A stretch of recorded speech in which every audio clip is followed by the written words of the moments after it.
Thanks for listening to the ArtTactic Podcast. I'm your host, Adam Green. While fractional ownership remains a niche part of the art world, it's grown exponentially over the last few years.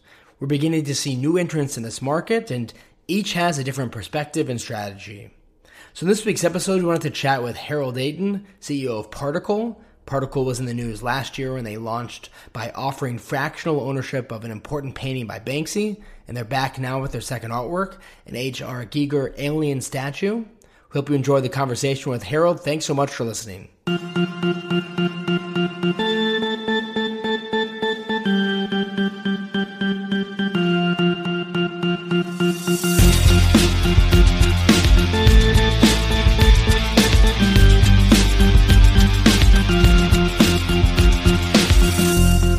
Harold, thanks so much for coming on. Thank you for having me, Adam. Appreciate it. Of course, our pleasure. So I think to start things off, tell us a little bit more about what Particle is exactly and how did this idea originate? Sure. So Particle is a platform and a protocol that essentially enables for collective ownership of fine arts and in a transparent, independent, and decentralized way. And I think we'll get into that probably, a little later in our conversation. But this was conceived through Louis Gouzer, who's my co-founder, one of my co-founders. He was the former chairman of post-war and contemporary art at Christie's, and yeah, he always says when he was young he used to cut out pieces of the auction house catalogs, cutting out and building his ideal utopic collection, and of course because he couldn't afford any of it, and this had kind of it was an idea that he played around with through his whole career. How do you kind of democratize that fine art experience as a whole? To me, there's kind of four components to that fine art experience. There's of course the art first and foremost. There's knowledge and education. There's the access to the art, and the last piece is ownership, of course, and so we've decided, with the advent of the blockchain and the technology that comes with it, we actually found that it was quite a perfect application to deliver that. So essentially, allow more people to have that whole fine art experience. You're about to release your second artwork to the community, an H.R. Giger alien statue. Walk us through, if someone wanted to participate in that, they wanted to purchase a fractional share of that artwork, how do they actually go about doing that? So we've made it as straightforward as we can. But if you imagine any work of art, we fractionalize it, or how we call it, particleize it, into a certain number of unique pieces, and these are digital representations of the art. But what do they actually represent? It's ownership of the underlying physical work of art. So in the case of H.R. Giger's Alien, it's been particleized into 500 particles, and you can buy one or more of those 500 particles. These are all unique in their digital and visual representation. So they look. If you imagine a sculpture, and imagine it's a loaf of bread, we've sliced it 500 times, and you have 500 unique slices that all look different digitally, one from the other. And we did that. So you go on our website, you create an account, you connect a wallet, and if you don't have a wallet, it's very straightforward. We tell you how you can get a wallet. So it's a crypto wallet, and you can choose to pay with crypto, or you could choose to pay with credit cards. If you choose to pay with credit card, it's a bit like you would buy a pair of shoes, online. It's no different to that. So the reason why we made these unique is because I'm sure a lot of your listeners know of fractional ownership platforms like Masterworks or fractional ownership generally. It's always been it's always been an investment exercise, right? People who use Masterworks, they say I invested in a Warhol, or I invested in a Basquiat. But people who collect art never say I invested in this artist. They say I collect that artist. So we're really trying to deliver that collecting experience. And when you collect something, you have a real relationship with the arts, and in order to deliver that, having a unique pieces that everyone can have a unique personal relationship with is our way of kind of extending that feeling, true feeling of ownership and of collecting through into fractional, basically. With Masterworks, there's just so many layers of abstraction between the art and you. So you actually own shares in a company that owns the art, that manages it. You're so far removed. So we try to the goal of our exercise is basically to really make this a co-ownership, similar to how many people, I'm sure, Adam, you do the same thing, right? You can a lot of people buy art together in groups. I buy art with my sister, with my brother. We buy art together, just a little more at scale. Yeah, I was going to ask you about how you distinguish yourself from other fractional ownership companies such as Masterworks, which you mentioned. I think based on their marketing, they're very much emphasizing the investment aspect of blue chip art. You said you're a little bit more focused on the collecting side, even though it is fractional ownership, not thinking purely as an investment. How do you balance those things? Yeah, look, don't get me wrong. Of course, when you collect art, there's an investment of money, of course. Ideally, it's a store of value, and if you if you have the eye and other people subscribe to your collecting practices, of course, the market of that certain artist can blossom. But art is a notoriously bad investment. Actually, art funds in the last 100 years, I think there's only a few have made money, and arguably it's because they got lucky on some bets with in contemporary art with like I don't know, Warhol and Basquiat, and they're the outliers. But those that the what we're trying to when you collect art, we're not trying to trade, or we're not promising any returns. That we don't believe that's how you build a timeless and important art collection, and that's our goal, is for a co-ownership to build one of the greatest art collections in the world.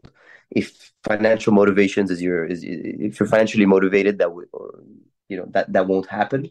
But I think success, or financial success, does come from taking a collecting first approach.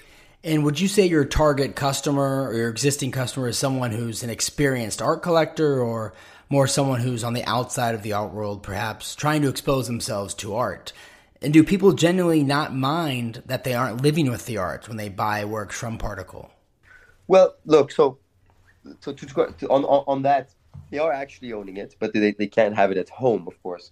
Right. Now, a lot of people own art, and I think it's quite a significant percentage of the world's art is sitting in free ports around the world, right? Purely just storage for investment purposes. So that's not kind of a foreign idea, but we're trying to do something completely different, where the art actually is consistently touring around the world for the benefit of that co-ownership. So we have a foundation to which the art is loaned to, and that foundation, right now brought the Geekers Alien to Lisbon. It's now going to Prague. Our first work of art that was particleized was Banksy's Love Is in the Air. That went to the ICA in Miami for a while. Then we went to New York, to LA. It's now going it's going to the UK over the summer, and then at the MoCA Museum in Amsterdam, and in Barcelona. So we're trying everything for the art to always be accessible, always be toured, because there is nothing like experiencing the art in person. Now, of course, you have your particles themselves that are a digital representation of the art. It's a completely separate experience, but that's what you can enjoy. And the ultimate goal right now, it's a nomadic, let's say, museum. The collection tours around the world. But I think what I'd like us to get to is to have a permanent space somewhere where the permanent collection lives. It could, of course, be loaned to different institutions. That's kind of the goal. But a physical museum that really is powered by and governed by this co-ownership that we're building, that currently sits at about 2,500 people. And who are these people? That was your first question. Sorry. Yeah. No. Yeah. Tell me, who do you feel like? Do you feel like it's people who are on the outside of the art world, or traditional collectors, or a mix, or how do you feel like? What do you feel like is the target customer? so I it's very difficult for us to get that kind of information, especially in the kind of Web3 blockchain space that we're in, because people are much more uh, discreet. Let's put it that way. But but they are not. Most of our collectors are have been following the art world or the art market from a distance because they have never felt like it was a very approachable. It was kind of an intimidating world, right? And and so there are people who are dipping their toes for the first time into collecting and would like to learn more, train their eye, and feel more comfortable collecting, let's say, for themselves, not in a fractional way, and want to connect with other people and kind of join a community so that they can learn more. I remember when I started collecting art, me too. I felt uncomfortable in galleries. I didn't know where to start.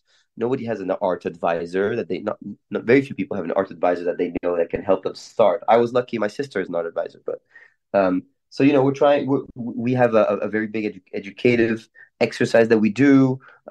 We give access to panels, to experts, to advisors, to artists, studio visits, and so our community kind of benefits from all of that. But who they are exactly? Well, our audience, most of our community, most of our audience, and most of our outreach is online and is done through social channels like Twitter, and a lot of them, of course, the nature of everything that we've built is on the blockchain. So a lot of them are these crypto native individuals that are collecting digital art. And a lot of times people say, "Oh, the future is digital art," and all these tradition you see how there's all these sales at Christie's and Sotheby's of these digital art pieces, and they're going for record prices, and traditional art collectors are going to make the NFT digital art market completely boom.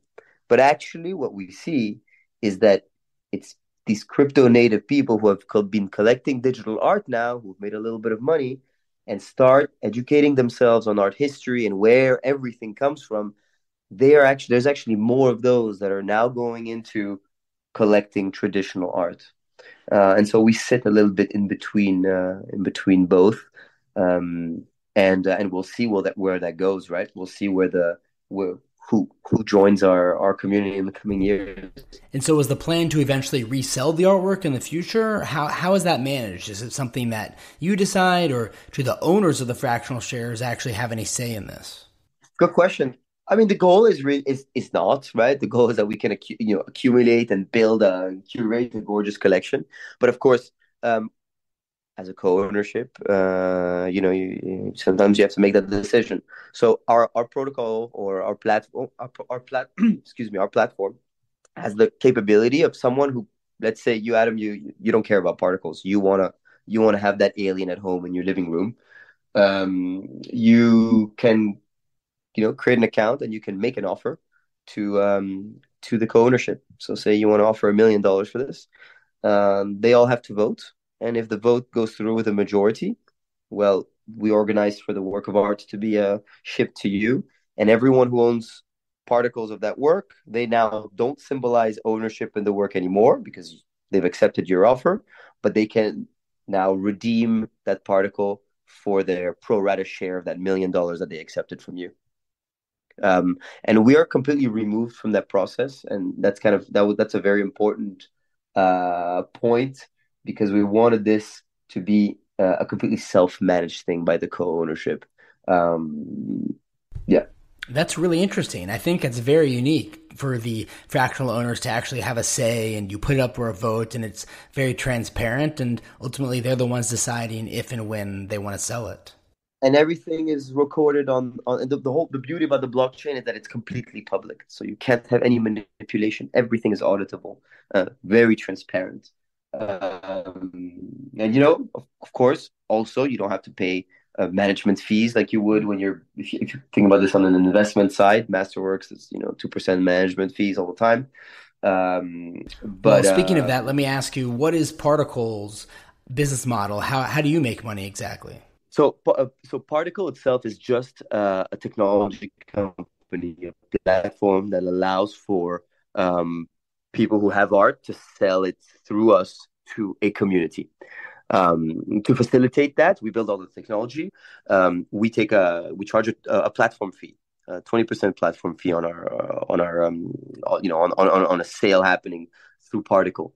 Then, when these particles trade amongst each other, right, in the secondary markets, not the physical but the digital particles, there's a 10% transactional fee that's taken every time, and that's split between ourselves for facilitating it, the artist, and um, and the particle foundation to which the art is loaned. And that's the beauty of all this, is that when the co-ownership, buys the work and it's been particleized, they loan the work to our foundation. And what does our foundation do? The foundation's mission is really democratizing the fine art experience, enabling education, access, etc. And so it can do that by having these works of art loaned to it. And in return, what does the foundation do? Well, the foundation takes care of all of the administration and overheads that come with owning high value works of art: insurance, storage, logistics, etc. And that's why it takes a percentage of those transaction fees that occur. So when I was saying, you can the co-ownership votes on whether to accept an offer or not. That's one of the most important and interesting decisions you'd have to make with regard to the art. You're delegating the rest of the decisions to the Particle Foundation. So which insurance broker or company to use, which storage facility or transporter when it's moving, where to place it, in which museum, for how long. You're kind of delegating that to the foundation, to experts who know what's best for the art and who have the co-ownership's best interest at heart. Of course, we have a whole governance process that's kind of outlined, where anyone can make a proposal. And if you get enough votes, if you get a majority of votes, then that proposal is enacted. So let's say, Adam, you had even one particle of Giger's alien, and you said, well, you know what? I would like to have it in my living room, guys, and this is why having it in my living room is important. And you managed to get a majority of owners to agree to that. Well, in your living room, it would be. So if our listeners are interested in learning more about your upcoming H.R. Giger alien statue release, how can they learn more about that? Yeah, we just announced it, and we just unveiled the sculpture for the first time here in Lisbon. I think today it's actually moving to Prague at the Metamorphosis show. So yeah, it's by H.R. Giger. It's called the Necronome Alien 3 sculpture. It's edition 1 of 6, so there's actually 6 of those out there, but it's the only one that was made by Giger himself before he died. The rest were made under his instructions by his studio. And it's like really an impressive sculpture. It's about a little under 3 meters long. Scary looking thing. Some interesting things. An interesting fact about it is that actually, it's a complete alien, right? But it has human lips, which gives it this even more creepy kind of look. And the lips were apparently fashioned on or modeled on Michelle Pfeiffer's lips. And Giger said he basically wanted to have the alien look kind of monstrous and scary, like it could eat you, but also have these lips that that kind of attracted you and made you want to kiss it. So it's completely crazy, right? But an impressive sculpture, and one that's seen just a tremendously positive kind of feedback. Perfect. Harold, thanks so much again for coming on and chatting with us about Particle as well as the fractional ownership space. If our listeners want to learn more about Particle, what's the website they can visit? www.particlecollection.com. That's the easiest way. Thanks again, Harold. Adam, thank you very much.